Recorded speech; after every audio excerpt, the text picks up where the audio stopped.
Just the grinders. You're saying we're not big time? Well, I look at grinders. I'm a grinder. I'm a grinder. There you go. You guys ready? Can't all be covering gymnastics in Milwaukee. It is your first, point guard to, be here all 4 years. Just how's that, relationship going with him, and how, weird is it for you now that it's, his senior day? Well, our relationship's grown, obviously, as it's gone on, and he's become an extension of me as his career's gone on, which has been great. Helps me coach.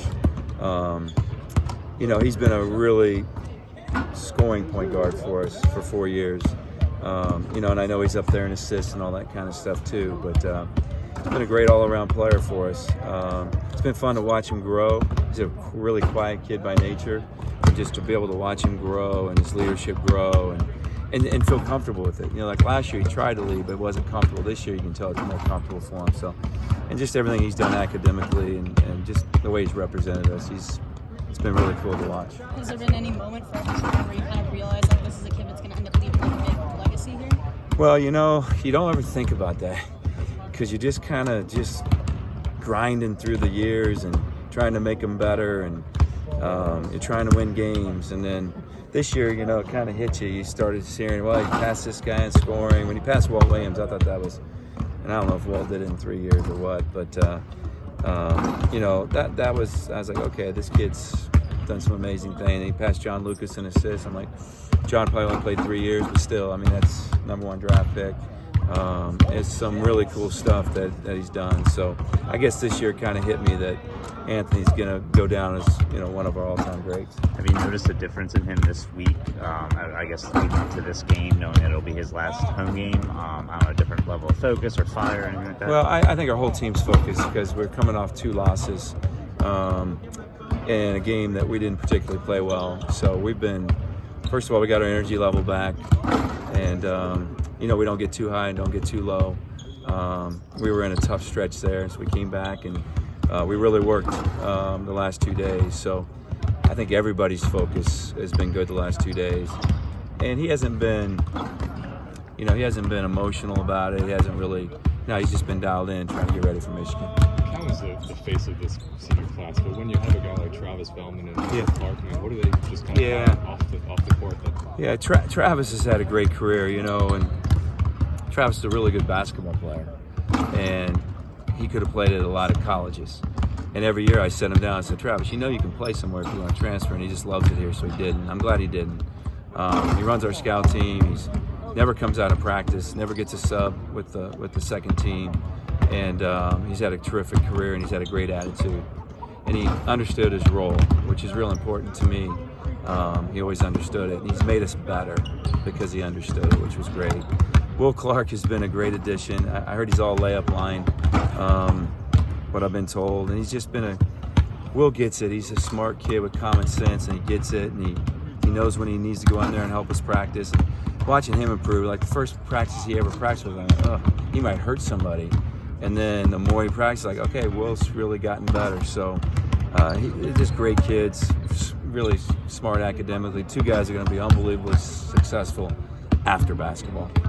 On another topic, Mark, yesterday in Baltimore they played a Division III tournament game in front of an empty arena with no fans allowed because of the coronavirus fears. Yeah. What are your thoughts on that and the NCPA kind of proposing weeks ago that the NCAA should at least consider that for March Madness? Yeah, it's out of my control. Only thing I can control is I got a really good team around me, doctors and trainers. I know the university is giving us daily reports, staying on top of it. Sometimes we get 2 emails a day, so I can only follow what the leaders tell us to do. And right now I got a really good group around us, so we'll cross that bridge when it comes. But right now, I'm just listening to my doctors and trainers and what the university is telling us to do. What do you think of just the job John Howard's been able to do, coming in there and, keeping, I guess, kind of, the level this program is at Yeah, he's done a great job, and they've battled through some injuries this year, and inherited a good team. They got Livers back, and you look at their record with Livers and without Livers, it's quite a bit different. So he's really done a nice job. You can tell he loves being the coach at Michigan. And they run really good stuff. Defensively, they're terrific. and happy for him. You know, it's something he wanted to do, and he's enjoying it, and he's doing a great job. And he's a great guy. So, you know, if he was a real jerk, I'd have a different answer. But he's a terrific guy, and we all like him. It's been a while since you guys have had this much practice time in between games. Yeah. I know you mentioned that, you know, after the last game and all. How nice, I guess, has that been, and how much, I guess, work on yourself, the team, I should say, have you been able to do? I can't remember what day, Wednesday or Thursday. I look back at our practice. We only had like 7 or 8 practices from like February something till after the Rutgers game, because we were so many games and taking time off and making sure, you know, our stars were rested. We weren't a very deep team, and we've been able to get back to basics this week. The guys welcomed it and really worked hard, and there's some things that we need to do defensively in practice to make sure we're at a high level, and we weren't doing those. And I don't know, hopefully we guard well tomorrow, but we went back to some of those drills and some of those things, and hopefully that'll carry over and help us be a better defensive team tomorrow. When a team clogs the paint like Rutgers did, I mean, just how difficult can that make it to get the ball to Sticks and try to get him involved now? Well, we had great possessions. You know, all you do as a coach is you go back through and you watch it, and we only had like 6 bad possessions against Rutgers, okay? Now, we had some turnovers in there and all that kind of stuff. It was really our transition defense, and we let our offense affect our defense. We have a really good offensive team. I keep saying it. We can score in a variety of ways, and it was just one of those nights. We had 4 games in 9 days, 3 on the road. We were just a little bit off. So we know how we need to play. We need to enforce our will. That'll be big. But it is hard, and it's not really what we do, but it makes it difficult. But I'm not concerned about it. Yeah. All right. Thanks. All right, guys.